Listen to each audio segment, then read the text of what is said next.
Madame la Secrétaire. I will now ask Chebucto Community Net Society to come to the presentation table.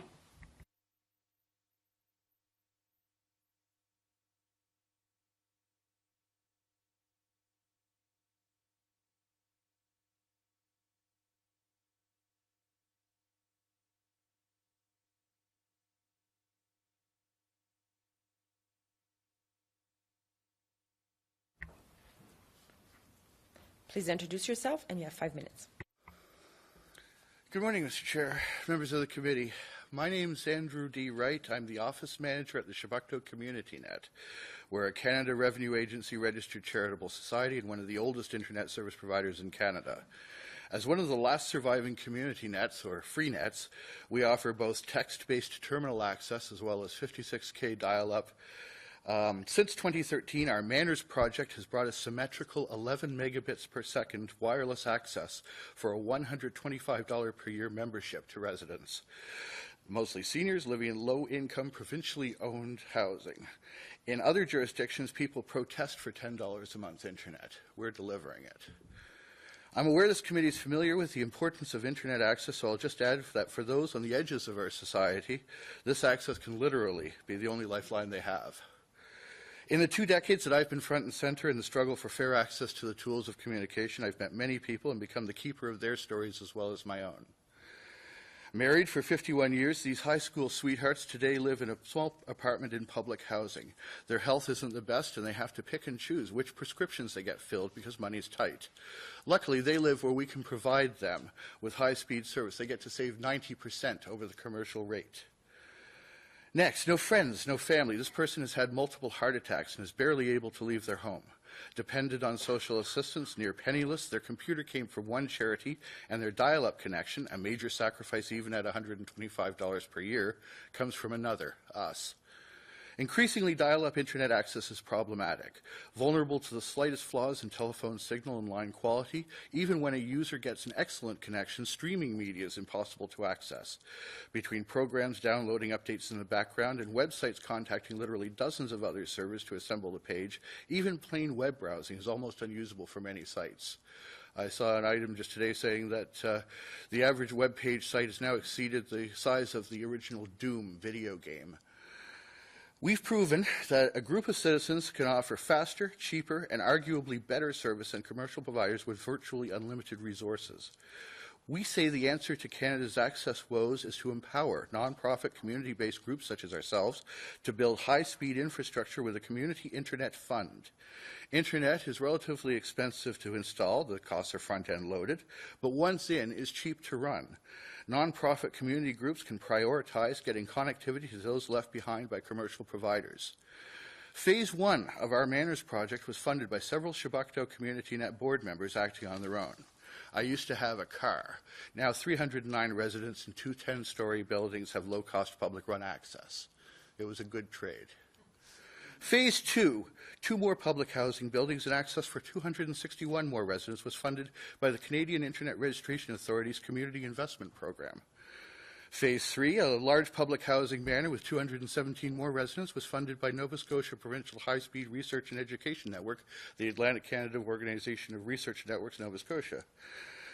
We installed the necessary high-speed hardware at a one-time cost of about $110 per resident. You'll notice no government funding. Bureaucracies like the safety of large corporations. This week, the Nova Scotia provincial government announced $6 million for bettering high-speed access in the province.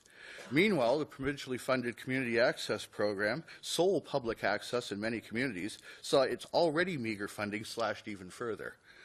The provincial government doesn't even talk to Chebucto Community Net, let alone fund anything of ours. In Nova Scotia, both rural and urban residents are being ill-served by the status quo, a duopoly between the telco and the cable co. Fiber and point-to-point wireless are the 2 delivery methods of choice. Solutions to our problems are available and are being used elsewhere. In Taipei, Taiwan, 80% of the city has fiber to the home, with the fiber running through the sewers. In urban Halifax, most everyone has sewer already. In Sri Lanka, similar size to Nova Scotia, Google's using weather balloons with a life expectancy of 100 to 200 days to provide rural wireless access. In Northern England, farmers and rural residents founded B4RN, Broadband for the Rural North, putting in their own low-cost gigabit fiber network where the commercial providers wouldn't or couldn't. Every 7 o'clock, they have trenching parties where they go dig out some more trenches, lay some more fiber. 3 years, they've laid some 400 kilometers. In Halifax, our point-to-point wireless connections are capable of up to 500 megabits per second with a range of 12 kilometers. And did you know that 1,000-foot of fiber optic cable is about $300 on eBay, and courses teaching how to splice it are free online? We say that if you provide the funds for citizens to build their own networks, make it easy for them to get, the needed infrastructure will not just be built, it will be run economically and well. We're one example of many doing that just now. Well, thank you very much. Commissioner Molnar will start us off. Good morning. I heard the Vice Chair mention just a minute ago that he'd had an opportunity to visit your organization in Halifax. But Yes, the this was seed for new why to we're me. here now. Pardon? The seed for why we are here now. Okay. Well, I wasn't aware of your organization, and it's very interesting to see. So you're a registered charitable society, and you say you use wireless. Can you tell me a little bit, just so I understand better the network you've created? Okay. Well, to bring the connectivity to the public housing buildings, we use point-to-point wireless.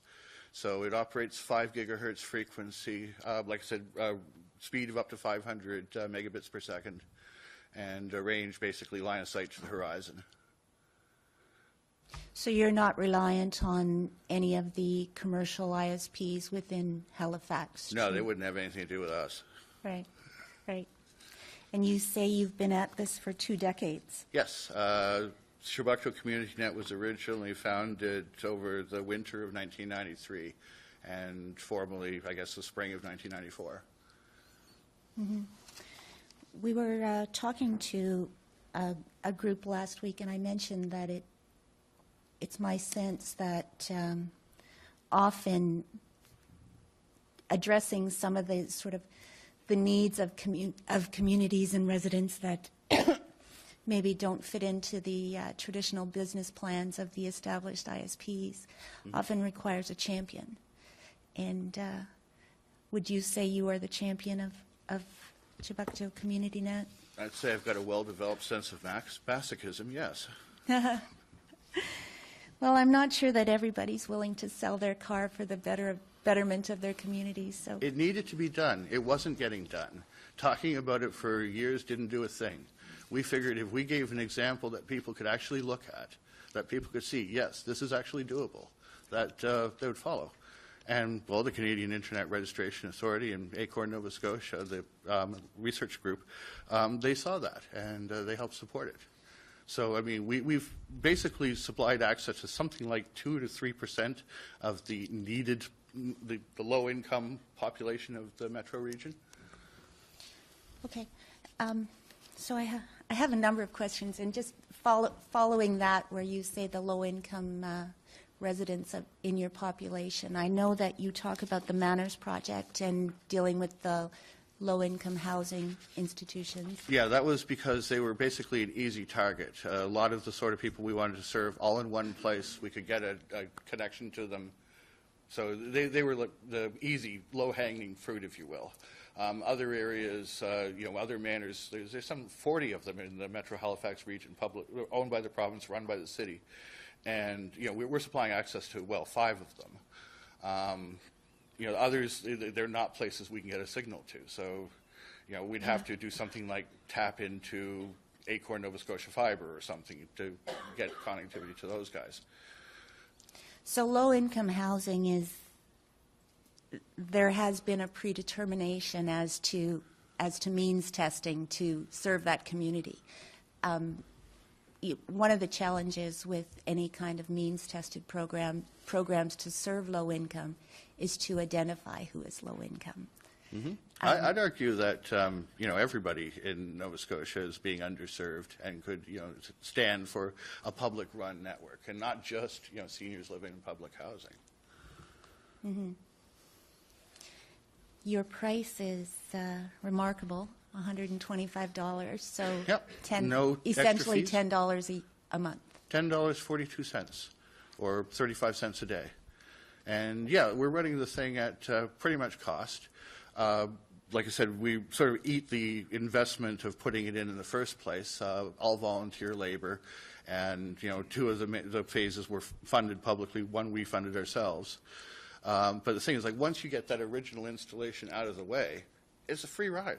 You know, especially if you're, you know, pairing with all sorts of other networks, so you're getting free bandwidth from them as well. You know, your costs to run a network are ridiculously low. A good chunk of the Canadian infrastructure that has been built has already been paid for. There's no reason why that shouldn't be running for free. In Danbury, Connecticut, they're putting in 20 megabits per second fiber for $15 a month. After 5 years, they plan on dropping that price to $5. After 10, they're planning to drop it to $0.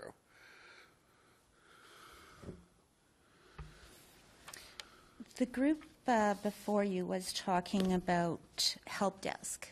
Mm-hmm. So that's you. As me.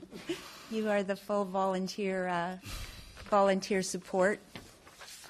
Well, there's a bunch of volunteers who handle a user help mailing list similar to what National Capital Freenet has. So that's sort of like a training ground for volunteers, if you will. They can see what answers are provided to questions, learn, start answering their own. That's actually how I got started with this. So are you also install and repair? Yep, that fiber network, that wireless network was put in by me. And a fellow named Dave Johnson from a group called Fresh Group Atlantic, who also volunteered his labor. Yeah, we'll do it all. Mm-hmm. And you are a registered charity, so how were you able to achieve that designation? That was something That was you as Telecommunities Canada did at the end of the 1990s. They got community nets listed as an educational resource. And so a number of community nets became charitable at that time. Some of them lost their standards since for various reasons. But, you know, we've kept ours. You have mentioned a couple of programs that you've been able to receive funding through. You mentioned CIRA as one. Oh, I'd have to call them saviors of networking in Nova Scotia. CIRA's Community Investment Program funded 2 buildings for our Manners project. It's funded the Halifax Internet Exchange, which is a peering hub in Halifax for networks to hook onto. They're funding with the Community Access Program a Tablet for Seniors program, where seniors are being taught, seniors who don't use internet at all are being taught to access it, using tablets, pretty much the simplest form to teach people. So CIRA is basically doing everything that, well, the Nova Scotia government, the Halifax municipality, and the federal government aren't doing. I'm looking at this and wondering if there are, the role of the commission and the role. Clearly, there are organizations such as CIRA and community organizations such as yourself that are actively pursuing. With next to no resources, yes.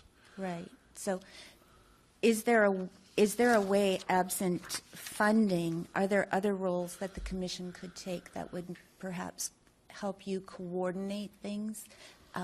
Discoverability of sources of funding, for example. And CIRA has come up. I'm not sure how you made that relationship. Twitter. They Okay. saw us on Twitter. They saw you on Twitter? Would you see that there is a way to increase your visibility so that commercial organizations or organizations such as this could find you? Yeah, well, as a source of I had a funding? conversation at the hotel restaurant last night with some people from openmedia.org. Now, these are presumably people informed about, network access across the country. And I was kind of surprised at the fact that they really didn't have any idea what was going on in Nova Scotia. Well, I guess we're like sort of out in the sticks, you guys. But if the informed people don't, I got to think people in power have even less knowledge of us and the situation. And we're basically stepped in because nobody else was. And sort of saying, well, gee, guys, you're doing a great job, keep it up. That's not really a help.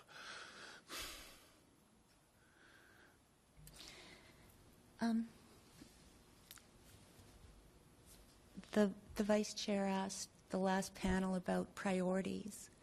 If there was one priority for this commission that would help you, what would you see that to be? I'd say that we're living in an age where we're essentially building the nervous system for the planet.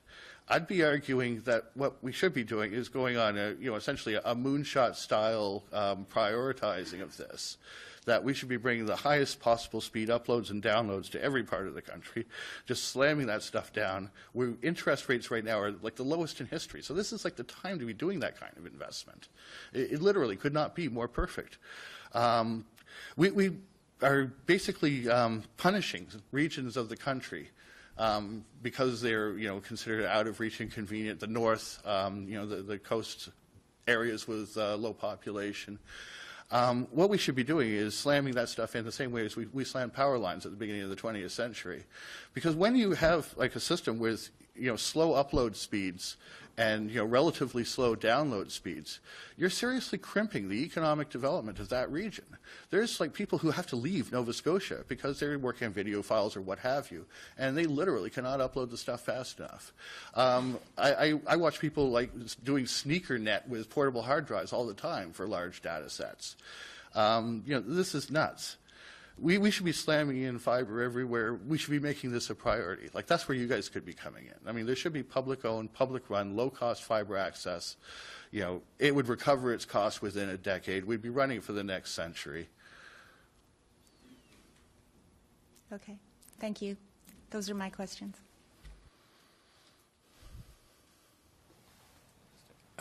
Vice Chair Menzies? Just a comment and a question you don't have to answer. Did you take the train? Yes. Okay. You can tell. No. I saw it somewhere. I just wanted to thank you for accepting the invitation to come and giving a very eloquent presentation. Thanks. Thank you.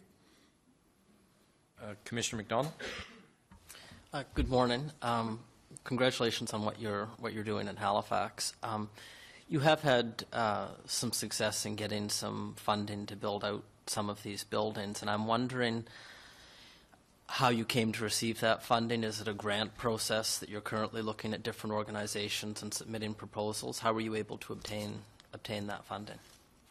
Well, we've had very, very poor luck with grants. In fact, we'd pretty much given up on ever doing one ever again a couple of years back, just because they were so futile. It was always monstrous amounts of paperwork and months of wait to hear that, no, you didn't get it.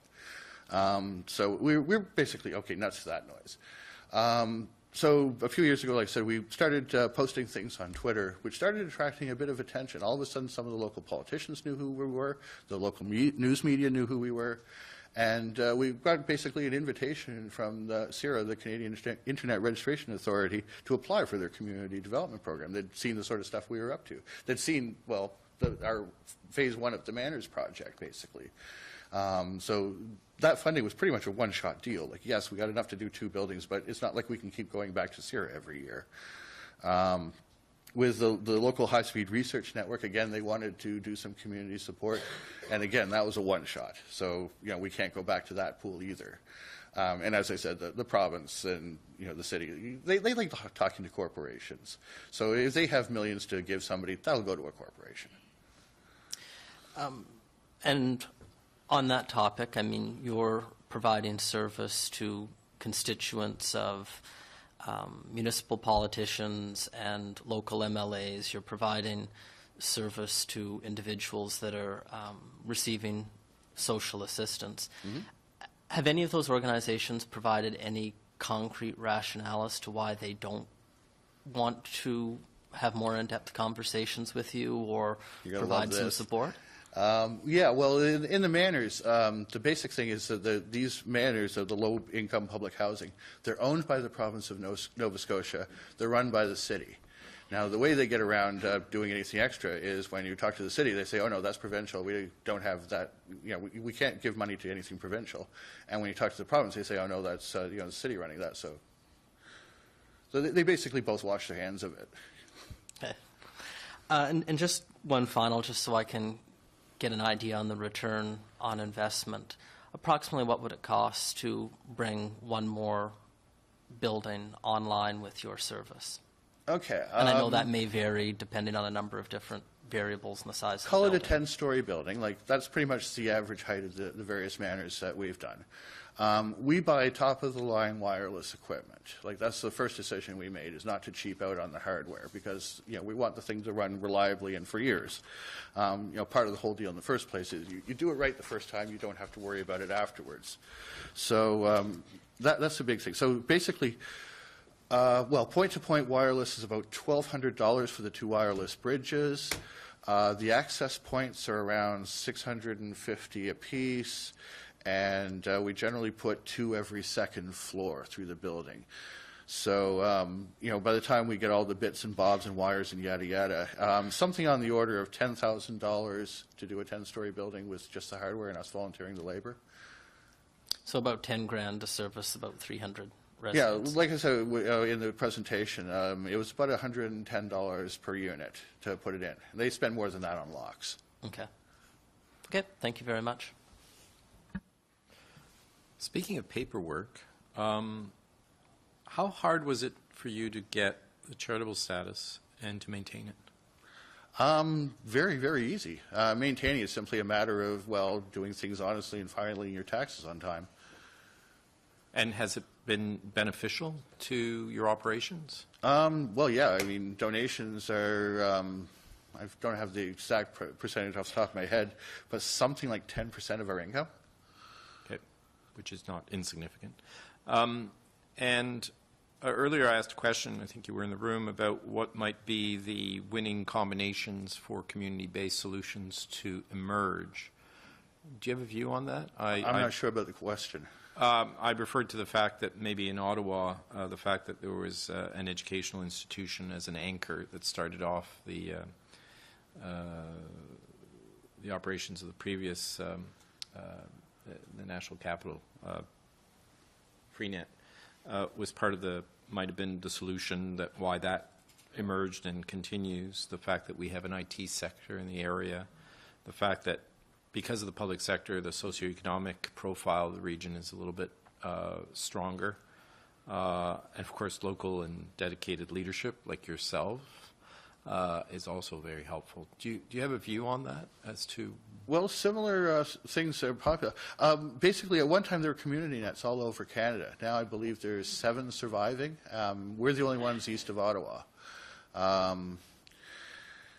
We are partnered up with Dalhousie University, specifically their Department of Mathematics and Statistics, who've provided us a home since 1994. It gives us great physical access to the high-speed network, which is literally about 30 feet outside my door. We use the Dalhousie fiber network, you know, for our own uses where, for example, the buildings that we're using to feed the connections to the manors are Dalhousie buildings, where we put something, a bridge on their roof and broadcast the connection to another place. We buy our bandwidth from Dalhousie, which is nice because, of course, they bulk buy from larger commercial providers. The reason we're able to offer the symmetrical service of 11 megabits per second is because we've got that solid connection. If we were trying to buy off a telco, we would be getting one of these ridiculous huge download, small upload things. As far as usage too, like we found, we were very surprised by how much video the seniors used. Our heavy users are pulling back something like 350, 360 gigabits a day. Which is, you know, the local cable co's monthly data cap is 250. So, you know, some of our users blast through that in a day and then some. I'd be thinking our 11 megabits per second is actually a little on the slow side. We could probably increase that a little and to meet demand. Again, we were kind of surprised. We figured seniors would be sort of low users, but it turns out no, not so much. It's a smaller percentage of seniors using it, but the ones that are quite active. A lot of things are things like high-definition video for people's homelands. So, you know, users from China or whatever are watching video from China. Users from India are watching videos from India. That kind of thing, where they've got a link to their own homes now that they didn't used to have. I guess I'm kind of rambling here, but you kind of get the point. Yeah. So that's a fair point. We sometimes come with unarticulated assumptions about how older Canadians consume content, which might not actually be correct. having introduced my own 87-year-old mother this weekend to the benefits of online streaming to Two Point TV, which is a French language. We shall see what that comes of that, but early reports are quite encouraging that she's enjoying it. We'll see what happens to the internet bill after that. But it's once you understand it, it's not that difficult, and we shouldn't perhaps assume that they are unable to do so. And volunteers, of course, are important to the formula, I would think, right? Mm-hmm. What motivates your volunteers? Well, I think it's kind of once you're in with the volunteering, then you realize, hey, hundreds of people now depend upon you. You can't quit. So that is a big part of it. Ideally, a community net operates as like a pool. You know, people with no education or whatever can volunteer, learn skills, and then apply those skills elsewhere. We've acted as a training ground for quite a few people who've come along, you know, learned how to manage machines and stuff, then moved on to the commercial sector with that skills. So if you're doing it right, you're getting a steady stream of people interested in what you're doing and, well, going for self-improvement as well as helping out the community. Okay, thank you very much for your answering the question. Actually, I should be fair to my mother. She's not quite 87. I might hear about that. So she's soon, but not yet. So thank you very much for participating in the hearing. Madame la Secrétaire.